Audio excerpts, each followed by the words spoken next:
तो यहाँ पर अब अगला क्वेश्चन जो बनेगा तुम्हारा, अगला क्वेश्चन आ सकता है वाउचर। क्या आता है? वाउचर, या इसी को समझ लेते हैं इन्वेंट्री। ऊपर ही से पूरा क्लियर करते आते हैं। क्वेश्चन बनेगा इन्वेंट्री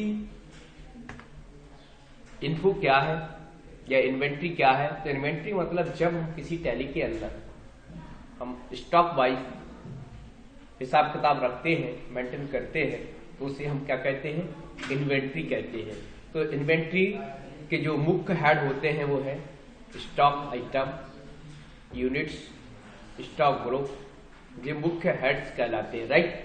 तो सबसे पहले हम बात करते हैं, टैली में क्वेश्चन आएगा, फिर से एक और नया क्वेश्चन बनेगा। टैली में यूनिट्स कैसे तैयार करते हैं? क्या क्वेश्चन आएगा? टैली में यूनिट्स कैसे तैयार करते हैं, स्टेप बाय स्टेप समझाइए। तो सबसे पहले जब हम कहते हैं माप की इकाई का निर्धारण करने के लिए हम आइटम के हिसाब से माप की इकाई का निर्धारण करते हैं।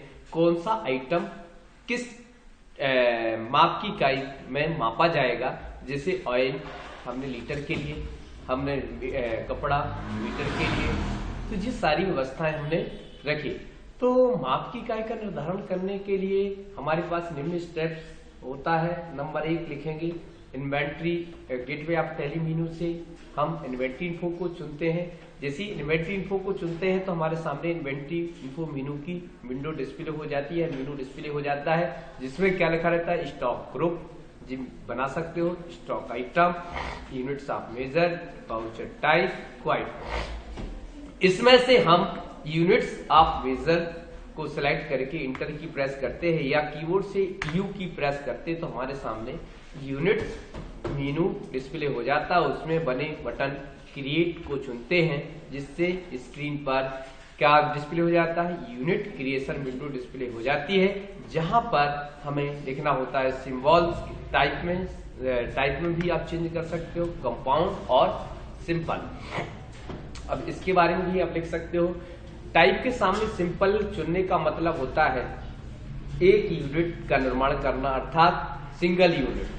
सिंगल यूनिट बोले तो जब हम केजी, लीटर, मीटर इस तरीके की यूनिट्स तैयार करना चाहते हैं तो उसे हम सिंपल यूनिट का यूज करते हैं। लेकिन कंपाउंड मतलब एक यूनिट के अंदर कितने ग्राम या कितने नक्स, नंबर, यदि इस तरीके से मिश्रित यूनिट तैयार करना होता है तो कंपाउंड यूनिट का उपयोग करते हैं। लेकिन कंपाउंड यूनिट तैयार करने से पहले दोनों यूनिट तैयार रहना चाहिए। जिस यूनिट के अंदर जिस यूनिट को आप डालने वाले हैं दोनों यूनिट आपको तैयार करना होगी। जैसे फॉर एग्जांपल पहले सिंपल यूनिट का यूज करते हैं। जैसे लिखा नंबर, क्या लिखा? फॉर्मल नेम में पूरा नाम, नंबर्स लिख सकते हो, ठीक है। फिर इसके बाद हमने लिखा DOZ, लिख सकते हो डजन, ठीक है।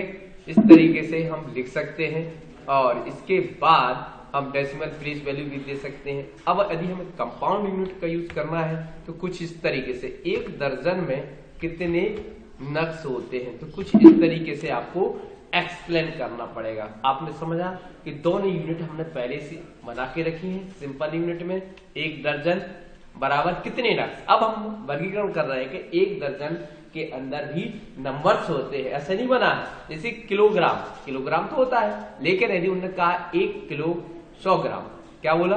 1 किलो 100 ग्राम, तो 100 ग्राम ये आया कहां से? तो हमें बताना पड़ेगा कि 1 किलोग्राम में 1000 ग्राम होते हैं। क्या होते हैं?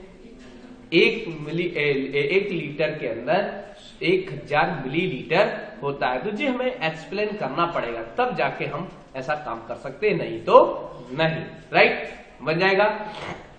इस तरीके से हम कंपाउंड यूनिट का भी यूज कर सकते हैं और किसका?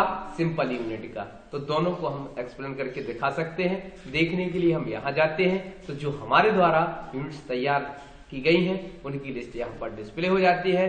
और यदि सुधारना है, देखना है और सुधारना है तो यहाँ पर क्लिक कर सकते हैं। मान लो हमने यहाँ पर डजन की जगह और कुछ लिखना है तो लिख सकते हो, ठीक है। तो किसी भी यूनिट को हम सुधार सकते हैं। और यहाँ पर हम जैसे लिखा है ये आया, ठीक है। तो इस तरीके से हमने इसे सेव एडिट करके सेव फिर से पुनः सेव कर सकते हैं। इस तरीके से हम क्या बना सकते हैं, simple unit, compound unit, right. तो ये भी क्वेश्चन आपका खत्म होता है। दूसरा क्वेश्चन आता है स्टॉक ग्रुप क्या है। क्या लिखा है, स्टॉक ग्रुप क्या है, इसे कैसे तैयार करते हैं, विस्तार पूर्वक समझाइए। स्टॉक ग्रुप का मतलब होता है जब टैली के अंदर किसी प्रकार के आइटम्स का लेखा जोखा हम करते हैं तो कई कंपनियां एक ही आइटम को अलग अलग क्वालिटी वाइज, आकार वाइज, एक तो क्वालिटीज मेंटेन करते हैं कि ये बहुत अच्छा है, ये उससे अच्छा है, ये उससे अच्छा है, तो A grade, B grade, C grade बना देती है। और कई बार आकार के आधार पर, उनका इंच, किसके आधार पर, इंच के आधार पर। कई बार जब हम ज्यादा कंपनियों का काम करते हैं तो हम कंपनी वाइज, जैसे उन्होंने कहा कुकर, आप 10 प्रकार के, उन्होंने कहा कंप्यूटर, एचपी का भी है, डेल का भी है, तो हमने कंपनी का नाम हो सकता है ग्रुप में, क्वालिटी हो सकती है, आकार हो सकता है, या साइज हो सकती है, या प्राइस हो सकती है। तो इस तरीके से हम उनको ग्रुप में शामिल कर सकते हैं। तो ग्रुप को तैयार करने के लिए हम gateway of tally, inventory info, stock group जैसे क्लिक करेंगे तो हमारे पास दो प्रकार से, सिंगल और मल्टीपल, एक बार में एक और एक बार में एक से ज्यादा ग्रुप तैयार कर सकते हैं। तो हमने यहां पर क्या लिखा, जैसे लिखा एचपी, क्या लिखा, पूरा नाम प्राइमरी रहेगा, और यहाँ पर यदि कैन क्वांटिटी आइटम है तो ठीक, नहीं तो खत्म कर दिया। फिर हमने लिखा डेल, इस तरीके से बना दिया, और स्क्रैप करते हुए हम वापस आ सकते। एक बार में एक से ज्यादा भी बना सकते, ये आपको याद रखना है। जैसे हमने लिख दिया आसूस, हमने लिख दिया इंटेल। इस तरीके से हमने कंपनियों के नाम के आधार पर ग्रुप का निर्माण कर दिया, राइट। तो इस तरीके से हम बता सकते हैं कि स्टॉक ग्रुप का निर्माण हम कैसे करते हैं, स्टेप बाय स्टेप लिख सकते हैं। अब इसके बाद मुख्य जो हेड है वो स्टॉक आइटम। तो स्टॉक आइटम क्या है, इसे कैसे तैयार करते हैं, विस्तार पूर्वक समझाइए। तो जब भी हम टैली के अंदर किसी भी माल को खरीदते या बेचते हैं, क्वांटिटी वाइज या एक्स वाई डेट के हिसाब से या बैच नंबर के, लॉट नंबर के हिसाब से मेंटेन करते हैं, तो वहां पर हमें स्टॉक आइटम को रखने की आवश्यकता होती है। तो स्टॉक आइटम को निर्धारण या निर्माण करने के लिए निम्न स्टेप्स या निम्न प्रोसीजर को फॉलो करते हैं। Number 1 gateway of tally, number 2 inventory info, number 3 stock item. जिसे हम क्लिक करते हैं तो हमारे सामने दो प्रकार के ऑप्शन डिस्प्ले होते हैं, सिंगल और मल्टीपल। तो पहले ऑप्शन का चयन करते हैं क्रिएट का, तो पहले ऑप्शन से क्रिएट का चयन करने पर हमारे सामने stock item creation window display होती है। तो इस विंडो में निम्न सूचनाओं को इनपुट करते हैं। तो सबसे पहले लिखेंगे नंबर 1, नेम के सामने हम उस आइटम का नाम लिखते हैं जिसे हम जोड़ना चाहते हैं। एलियस के सामने इस आइटम का उपनाम, कोड वर्ड भी डाल सकते हैं। उन्होंने कहा 01 माने कंप्यूटर, क्या 01 मतलब कंप्यूटर, उपनाम भी डाल सकते हैं। और यहां से अब लिखा अंडर, जी किसके ग्रुप के अंदर जाएगा, किस प्रकार का है, तो हमने लिखा इंटेल, किसका है, इंटेल। और यहां पर किस प्रकार से खरीदा जाएगा, पीस में खरीदा जाएगा, नंबर्स में खरीदा जाएगा, डजन में खरीदा जाएगा। तो यूनिट्स का चयन करने के बाद ये आ गया। और यदि आपने यहाँ पर मैन्युफैक्चरिंग और एक्सपायरी डेट को भी सेट किया है तो वो भी डिस्प्ले हो जाएगा। देखिए जैसे हमने यहाँ से यस करके रखा तो कुछ ऑप्शन और डिस्प्ले हो जाएंगे। देखिए ये आया मेंटेन इन बैच, जैसे यस करेंगे तो सबसे पहले आ गया मैन्युफैक्चरिंग और एक्सपायरी, यस करके और हम रेट ऑफ ड्यूटी डाल सकते हैं। फिर यहाँ से आता है बिहेवियर कास्टिंग मेथड, तो ये मार्केट का जो मूल्यांकन होगा माल का किस प्रकार से होगा वो यहाँ निर्धारित करने के बाद, और अंत में हमारा कर्सर ओपनिंग बैलेंस के सामने पहुंच जाता है। तो क्वांटिटी के सामने क्वांटिटी यदि है, रेट के सामने रेट, यदि क्वांटिटी डालोगे तो आपका रेट के सामने पहुंच जाएगा। बैच नंबर हमने डाल दिया, मैन्युफैक्चरिंग 1 अप्रैल 31/3 कर दिया, और नंबर्स रेट कितना 25,000 और नक्स पर, ऐसा करके हम इसे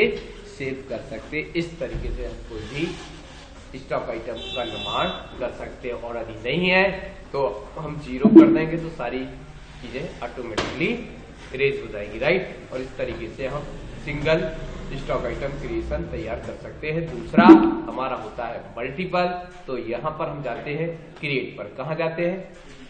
क्रिएट पर क्लिक करते हैं तो एक बार में एक से ज्यादा आइटम हमें बैच नंबर क्या बनाना है तो ठीक, नहीं तो नो कर देंगे, ठीक है।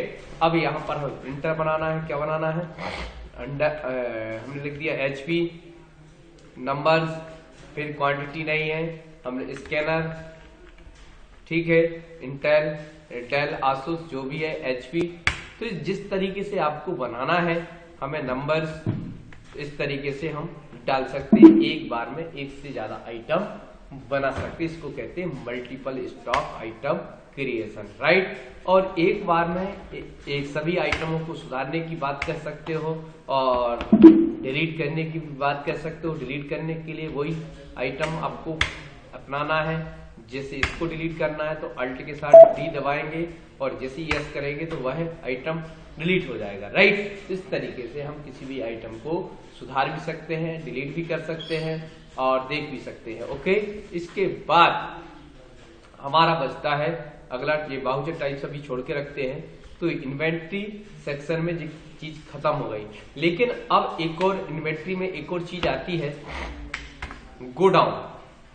तो हमें F11 में जाना होता है और यहाँ से इन्वेंट्री के अंदर जहां पर लिखा होगा मेंटेन गोडाउन, तो जब भी हम क्या करते हैं गोडाउन का हिसाब किताब रखना चाहते हैं तो उसे इनेबल करते हैं। कह सकते हैं गोडाउन क्या है, टैली में कैसे हम सेटअप करते हैं। तो सबसे पहले हम बोलेंगे गोडाउन का मतलब होता है भंडारण स्थान। जब किसी कंपनी या शॉप मालिक के पास जब भंडारण स्थल की व्यवस्था होती है तो अपने गोदाम के हिसाब किताब को भी मेंटेन करना भी चाहता है तो कर सकता है। ऐसा करने के लिए सबसे पहले हमें फंक्शन की F11 प्रेस करना होती है, उसमें से दिए गए ऑप्शन में से इन्वेंट्री फीचर्स का चयन करना होता है। इसके बाद एंटर की प्रेस करते हैं।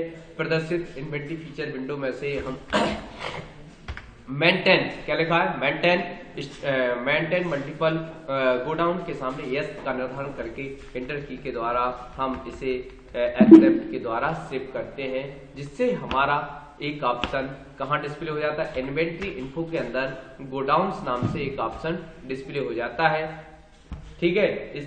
इसके बाद हम गोडाउन्स को क्रिएट करते हैं। तो हमारे पास दो प्रकार के ऑप्शन है, सिंगल और मल्टीपल। इसमें कोई बताने की जरूरत है नहीं है। तो एक बार में एक और एक बार में एक से ज्यादा, जैसे हमने लिखा देवरी, हमने लिखा सागर, हमने लिखा देवरी सागर करने के बाद और इंटर करके बाहर आ गए, तो देख भी सकते हो, ठीक है। और जब इनकी एंट्री करना होती है, किसी भी वाउचर में एंट्री करते हो तो गोडाउन को इस प्रकार से मैनेज किया जाता है। जैसे हमने कैसे लिखा और परचेज किया, पहले परचेज लेजर बनाना पड़ेगा हमें, परचेज को परचेज में डाल दिया और इधर हमने जैसे लिखा प्रिंटर बनाया था, क्या बनाया था, प्रिंटर। गोडाउन कौन सा, देवरी।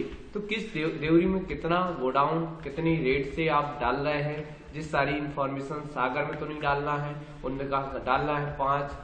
तो ऐसे 15 आइटम खरीदे गए जो देवरी और सागर में है, उसका अलग अलग हिसाब, अलग अलग गोडाउन का अलग अलग गोडाउन वाइज मिल जाएगा। क्लियर, चीज समझ में आ गया।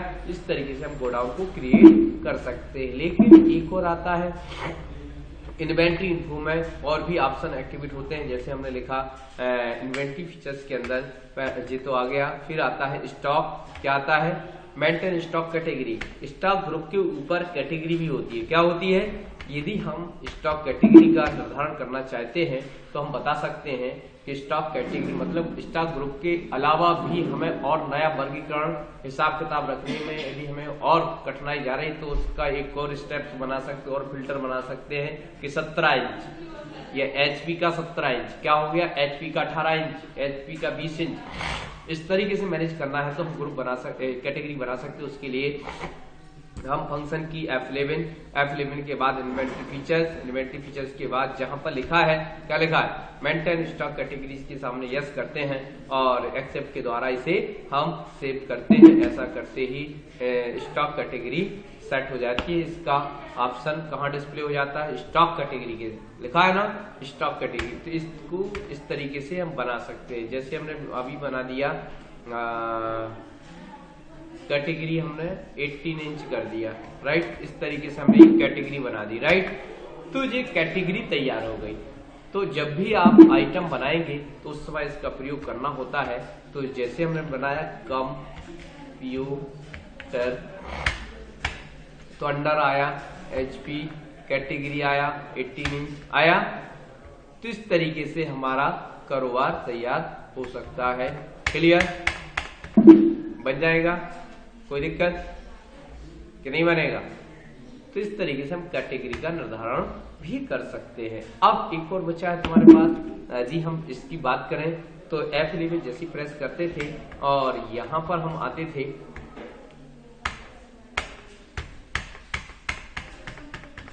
ये लिखा है, क्या लिखा है? Use multiple price level. तो हम प्राइस लेवल का भी निर्धारण कर सकते थे, होलसेलर, रिटेलर, कस्टमर, याद है?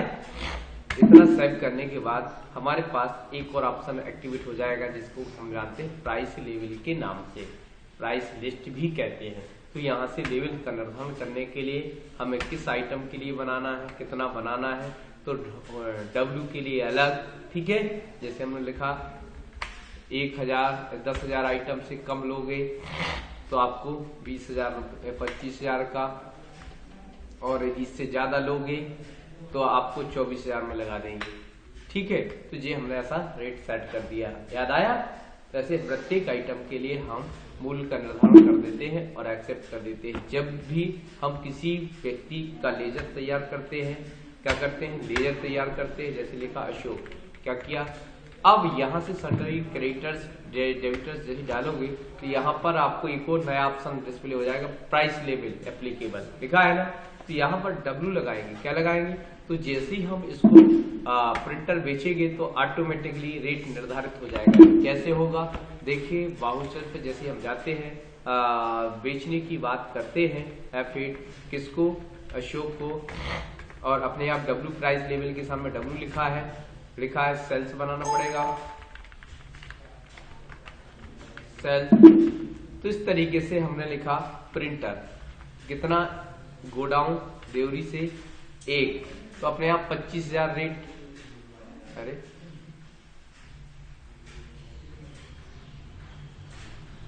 प्रिंटर ही में लगाया था क्या?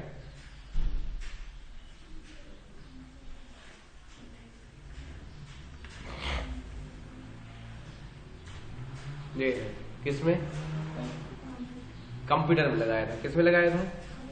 जब भी इतना आप बेचोगे तो ऑटोमेटिक आ जाएगा। और जब भी आप रेट क्वांटिटी ज्यादा बढ़ा देंगे, जैसे 2,000 कर दिया, 10-20,000, तो ऑटोमेटिक कितना आ गया? 24,000 रेट आ गया। क्लियर? तो इस तरीके से हमारी मदद करता है प्राइस लेवल और प्राइस लिस्ट।